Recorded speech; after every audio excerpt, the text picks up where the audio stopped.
Hello সাসলাম sir. Harun, কি তুমি একটু নেত্রীও তো বিরক্ত হয়েছে। আমরা তো তোমার প্রত্যেকদিন বলতেছিলাম তুমি ভালো করতেছ, করতে আবার খাওয়াই ওইসবই কেন তুমি? না না, এ খাওয়ার ডিসিশনটা কে দিয়েছে স্যার? আমার স্বরাষ্ট্রমন্ত্রী, আমার এসডির চিফ, এরা দিয়েছে খাওয়ানোর জন্য। না, তারা নির্দেশ দিয়েছে তোমাকে ছবি তুলে বাইরে পাঠাতে। জি স্যার, জি স্যার, ছবি তোলা প্লাস হলো বিবৃতিটা প্রকাশ, ছবিটা নিজের কাছে রেখে দিবা। না না, ওনারা তো বলছে প্রকাশ করার জন্য স্যার। মনির স্যার, এসডি চিফ স্যার জিজ্ঞাসা করেন স্যার, মনির স্যার বলছে কিনা। কিন্তু প্রধানমন্ত্রী যখন এগুলো বলতেছিলেন তখন তো হোম মিনিস্টার ওখানে ছিল স্যার। এখন যদি ওনারা যদি সেন্টার না দেয় আমাদের, এখন হোম মিনিস্টার, প্রধানমন্ত্রী বলতেছে হোম মিনিস্টার বদলি করতে, হোম মিনিস্টার আমার বদলি করে দেবে। করতে হলে হ্যাঁ, উল্টা তো তুমি দোষারোপ করবে। স্যার হোম মিনিস্টার বলছে পিএম কি করলা? কোনটা?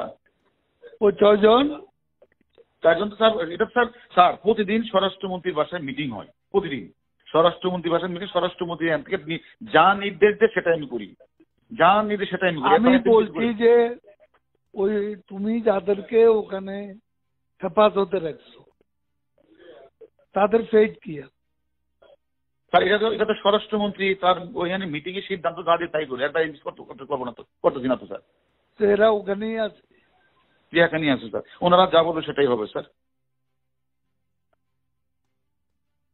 স্বরাষ্ট্রমন্ত্রী না সেটাতে স্যার এখন আমি যেটা বলি স্যার, এখন স্বরাষ্ট্রমন্ত্রী আমারে কমিশনারে বলে দিচ্ছে আমার বদলি করা লাগে। আমি আমার বদলি করে দিচ্ছি স্যার। আমার অপরাধটা কি স্যার? আমার অপরাধ কি স্যার?